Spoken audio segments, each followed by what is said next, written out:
Hi everyone, the Crafty Atelier, Angela's here with Ghosties and Dollies number 11. This one is actually something just paranormal, or in that paranormal area. This one's gonna be about aliens. So yeah, and to help me with that is Psyche here. This one was gifted to me by a very lovely lady who it was her mother's, Libby's mom. So this is Psyche, and I don't know if you can see her face there, her sweet face. I just did her wig just the other day. I kind of tamed it, which I really like. So it was better than the big floof, and I just love the little ringlets on the bottom. So pretty. She's still wearing her outfit from this past year. But it's a dress I made, it's shoes from AliExpress, and just a charm I made, but the cardigan is from Meg from Joint Design. So yeah, so she's gonna sit here with us. She is my Cosmos witch, which means she knows like the future and things like that. I explained a little bit in my paranormal ghost tag one about her, but yeah, she's kind of, you know, kind of knows a lot, and there's nothing really she can do, or at least she doesn't think she can, even though she can change some events. She hasn't found that out yet. So to help me with this this long video, I'm gonna try and keep it short, but I do have a couple of long stories to read. So if you have any stories of your own, whether it be paranormal or alien, please send it to me. I am doing one more after this in December, and then the series will be over because I don't have any more experiences. And yeah, they're basically going to be experiences that you guys have had and then had shared with me this past year. As long as you wanted me to. There's only 2 right now, but I do have some honorable mentions of the ones that I have not talked about because there was nothing that actually happened. But I do have some pictures, so that will be in December. But for today, the following is true to the best of my ability. So to start off, about 5 years ago, I went to a paranormal exhibition, summit type deal at UNO. It went over multiple topics, different kinds of theories and all of that with my parents. We went outside after the event and did some sky watching, and there was a man there. His name is Randy. And Randy had some abilities. He became a very good friend of mine, and he was a good friend of Tim's at the time, before we even met. So his experience was that he basically had some health issues going on, and he was due for back surgery, and basically what happened was 3 grays showed up in his bedroom. When his wife was there, his wife did not want to speak of it ever. She did not want to stay in that room ever again, but he was taken. He was basically fixed because he didn't need surgery the next day. So, and he had multiple experiences and connections with these so-called grays. He would take us out and lead us on like sky watches, and that's where I actually ended up meeting Tim. Was that we went to a graveyard because it was less light pollution. So people are like, oh, it's a graveyard. No, it was because there was less light pollution in the city, at the cemetery. So that's where we went. It was, you know, dark, and I met my husband there. So at one of these sky watches, and because it was just down the road from me when I lived in my old house. So yeah, went to a few of those, went to multiple sky watches, and you could see things in the sky and people would be like, oh, that's a satellite. It's like, yeah, we know because we have the app that shows us where the satellites are, at what time, what's going by, because you see them and they're doing their rounds, right? You could see the station one, I forget what it's called. But yeah, we also had a professor of astrology there, so he would tell us all the constellations and which stars were, you know, supposed to be there and which were not supposed to be there, and the ones that would be moving like this all over. Yeah, so we would do those.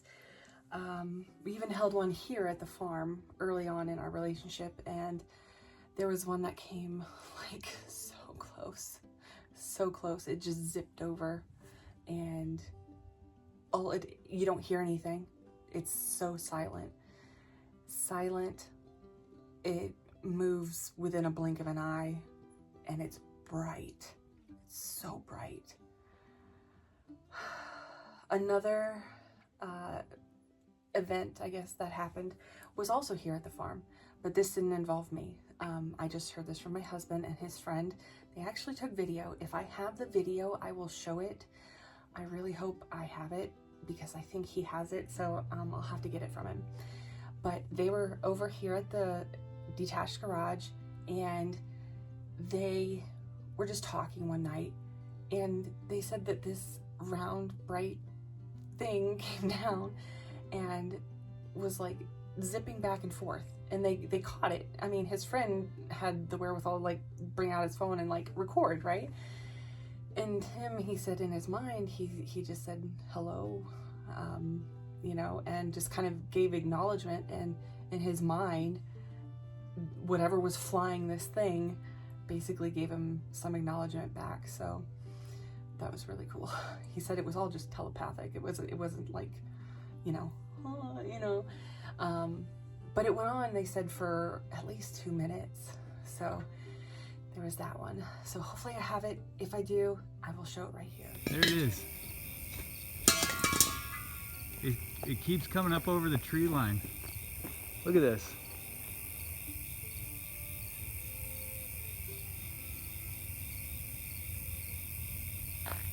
Look at how fast it's moving. I know. It's fucking quiet. Holy shit. So it's September 17th, right? It's about 8:15. See, it just keeps coming up over this way. And now it's turning real quick. Look at that.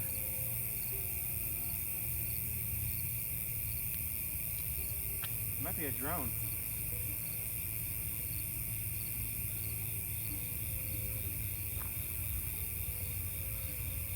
I can't tell. But that's super quiet. If it's... Yeah, it's real quiet. It's maybe, I don't know, it's like right above the trees. It's maybe 200, 300 feet up there. Now it's going back. Definitely not a plane. The next event was my own experience. This was an experience I had at work, actually not too long ago. It was, when was that? It was early spring. It was probably like April or May, when we would usually have like tornadoes and stuff. And it was a super windy day. Super windy. And I was coming out of work, and my work is near the base, the military base. And I was like looking at the tops of the trees. Like I was looking at them, and they were like bent over, and I was like, dang, that is really strong. And then I saw something off in the distance as I was walking towards my car. And of course, I'm the only one out there. And I'm like, what is that? It's in the sky. It's a speck. And I was like, what in the world? And the speck kept getting larger and larger. And it was a sphere in the sky, literally about 100 feet above my head. And I was like, what in the world is that? It kept coming closer and closer and closer. The wind was so fast. This thing was against the wind. It was going so slow. I was like, that's why I was just like dumbfounded, because I'm like, if this was actually something that was like flying or something, because the birds were even having a hard time. And this thing made no noise. None. Made no noise whatsoever. And I was looking at it, and I was like looking at it. And I was debating on getting my phone out, but I had all my crap with me from work, and I was like trying to, you know, fumble for my phone and everything. And the next thing I know, it's like almost right above me. And I'm like, that is something. I need to get my phone out. And I was just staring at it. I was like, oh my gosh. And I could see that this sphere is black. It wasn't bright. It was black. But it had like a lens on it.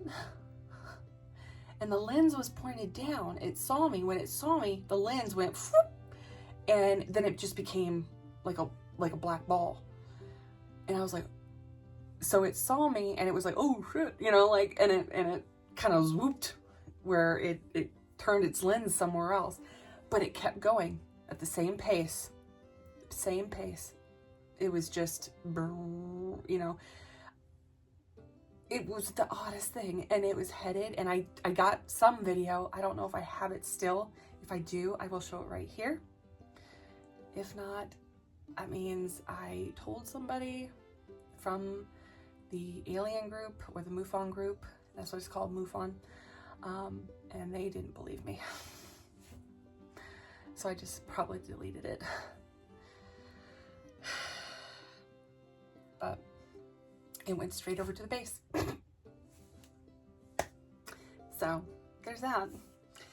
And so now we get into the long stories. So these stories actually were dreams I had. There's actually 2 plus a partial one. And I'll tell you the dates I had them as well. This first dream was the dream that I actually drew pictures of. This was August 30th of 2020.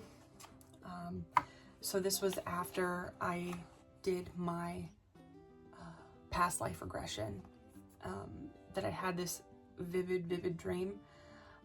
And then I went to the Skywatch in October, and that's when I met my husband. And then I had another dream. And then 3 years later, I had another dream. So that first dream, that set me down this path. So the dream starts out that I can remember walking to a building or room with my work teammates that I have now. I know at least 2 of them, I'm not going to name names, were there. We all file into a room with chairs, and this guy is in front of us. He's like a doctor. He's supposed to be some sort of motivational speaker, and gives us all some little round piece of food to eat. He was holding a clipboard. I couldn't see his face as it was blocked or blurred. Once we ate this round food, we were given instructions to go back to the back rooms.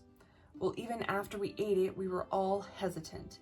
Then my manager, who's in my dream, said, "Go, you've eaten it." But it was like she didn't speak. It was more an impression, if that makes sense, so almost telepathically.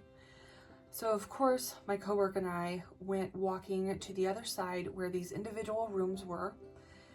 Well, I got distracted and felt, why do I need to go in there? Seemed suspicious. But my coworker went into the first room and shut the door. That was the last I saw of her. I saw that we had a break room of sorts and felt that it had been redesigned or remodeled. I looked into the fridge, and it was full of food that I had never seen before. There were about 5 things of this great big fruit. It looked like a pineapple, but shaped like a long watermelon. But some of the tops were cut off and it looked like a cantaloupe inside, but with the hard outside of a pineapple with the leaves sticking out the top.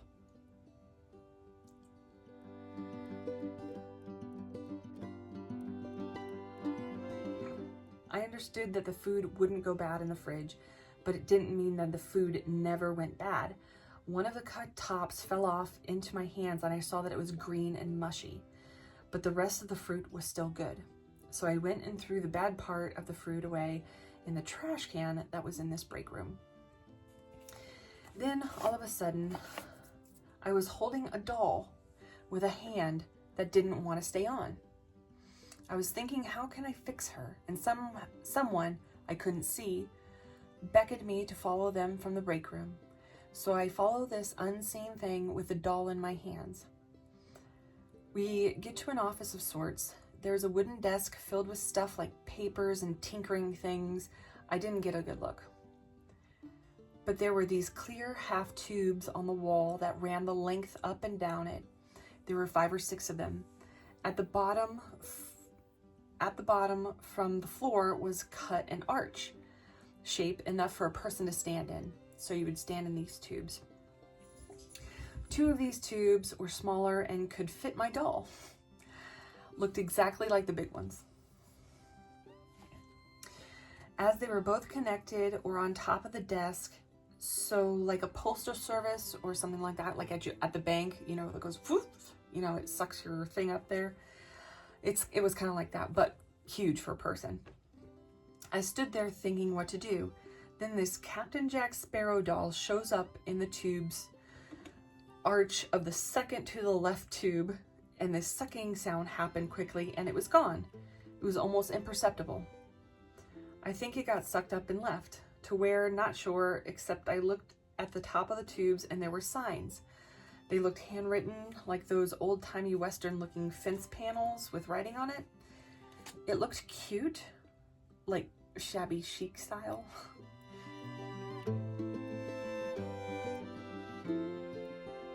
I had to put my doll in the first one and it zipped off.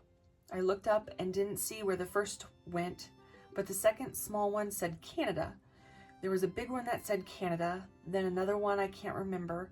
Then the last one said Kansas City with some other writing, but I didn't look or see it for some reason. I knew I had to take that one. So I got in facing the wall, and as soon as I got in, I was instantly on this platform high above a town or city at night. I felt like it might have been wintertime, but can't really say. The platform was of metal, and it was in metal sheets placed with about 3 or 4 feet in between that you could look down on whatever it was in there or looking out. I knew I was in something because the elements were not hitting me at all, like the wind or rain or anything like that. In these cracks or spaces between these rectangular metal platforms, it was clear, like nothing, like a window. I could see a huge city with tons of lights, just completely, I could see down and I could see it. It was far enough away that I know people wouldn't notice us unless they were looking, but close enough to see shapes of houses and buildings. I'm afraid of heights, and this didn't scare me one bit, but I was urged forward by someone now. This person I couldn't pinpoint if they were a boy or a girl, or what they even looked like in the face. I looked at them, but would find I couldn't see their face. Like my vision would stop before seeing their face, so I would stop about here, or their face wouldn't have any features.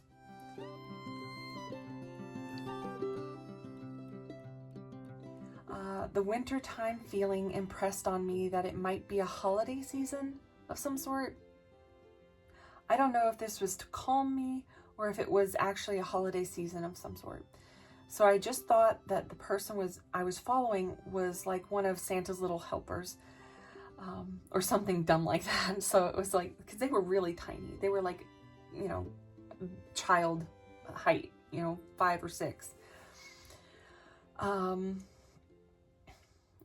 Well, near the end of this long platform roughly 20 to 30 feet long. I followed this tiny person and they turned abruptly to the right.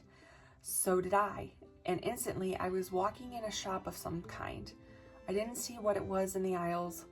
I did notice that we walked in between a regular looking aisle, human height, and then to my right was metal scaffolding and darkness like a void.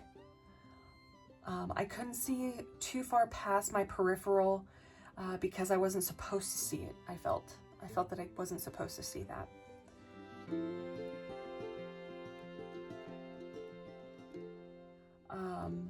So walking a short distance, we come to this wall of doll parts and broken things. Gargoyle arms and this one piece I picked up, and it looked like it was the super shiny black obsidian. It was cut into these sharp ridges and smooth valleys. It was only the size of my palm.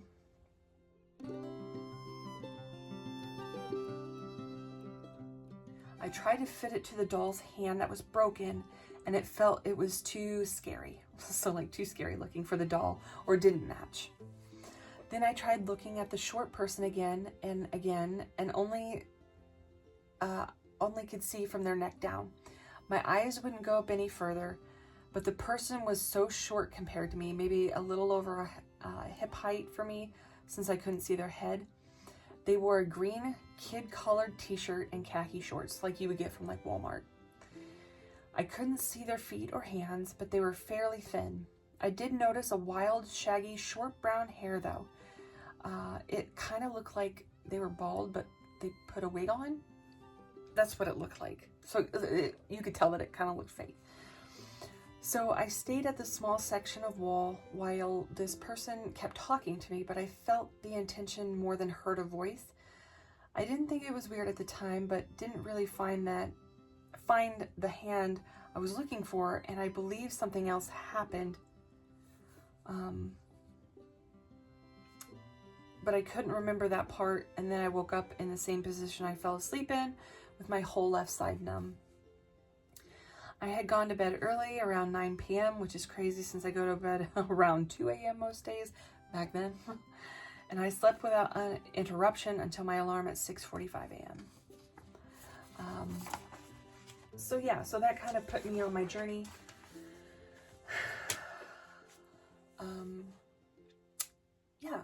And then I met my husband. I was involved in the MUFON group for a while. And then I had another dream that was very, very vivid, that pertained to this subject. So I will read that as well. And it's about the same length. So hopefully you stick around for that. So this is November 15th and 16th of 2020.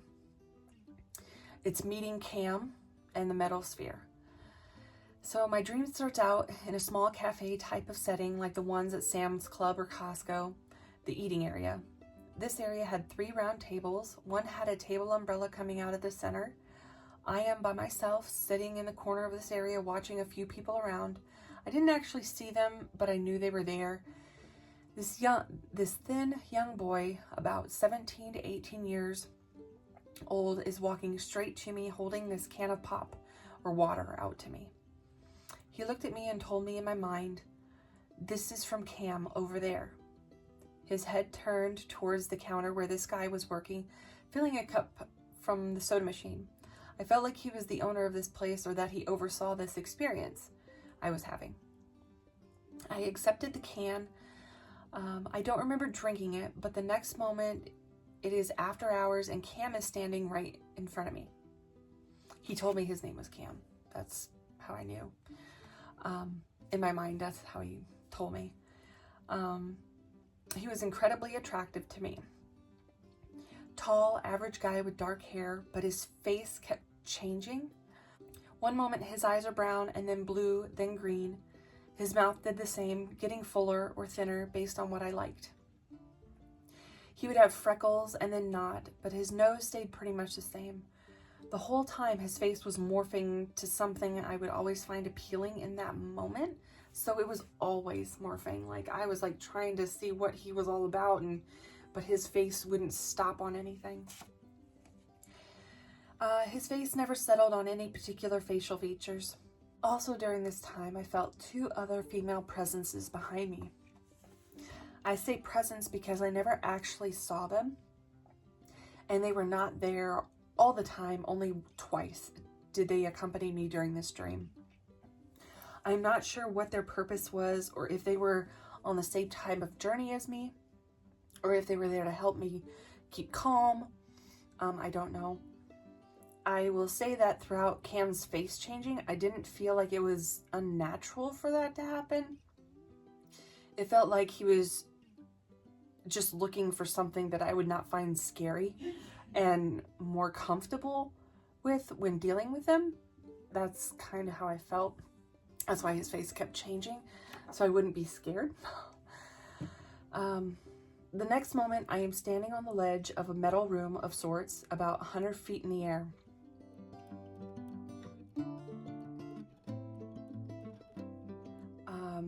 This room had a perfectly spherical void where something should have been, but since this room was opened, nothing was there. I was looking out and saw this room, hangar, tank, warehouse, container type of area with hundreds, if not thousands of these doors, all closed, with round bumps on each door. I knew that these doors contained spheres or orbs of some sort, like the room I was standing in. It was about 15 to 20 feet in diameter, so it was relatively spacious. The door was about 1.5 feet wide in thickness, with the other half of the sphere void. So if you think of like an ice mold, it was like that. Okay, it's like an ice mold. This room was a container for the sphere. So the sphere that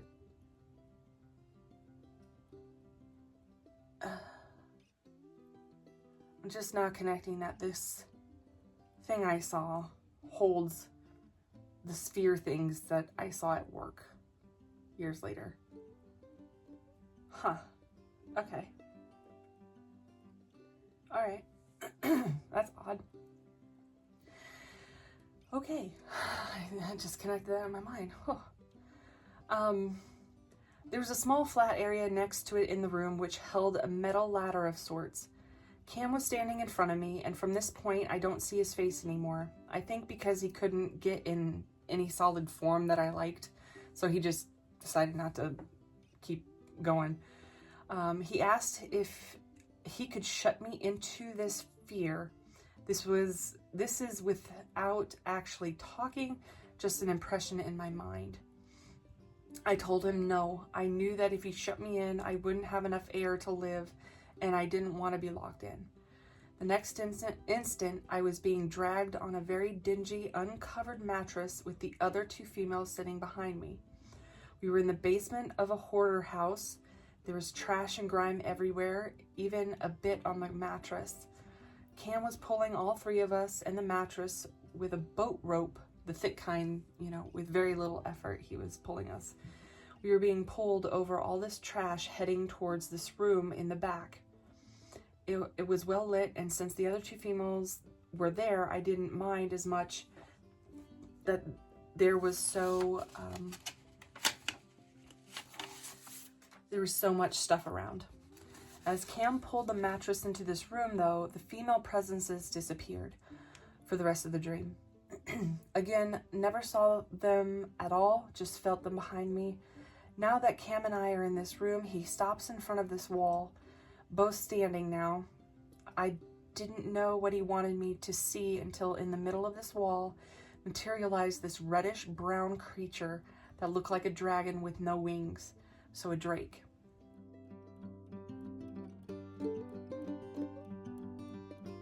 That slithered around the wall until his whole body was out of this void in the wall.